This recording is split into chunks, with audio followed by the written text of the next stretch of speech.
Dito naman sa sa edit book details is not implemented yet. Edit functionality not implemented yet.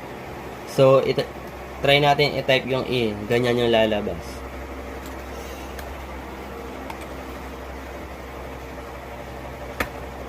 Oh.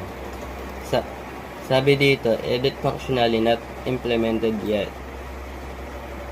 And for void, dito naman sa quit the program. Lagay natin Q. Lang. Q. Ayan.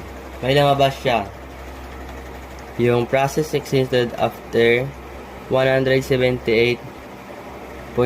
So, ganyan yung lumabas nung pinindot yung Q. And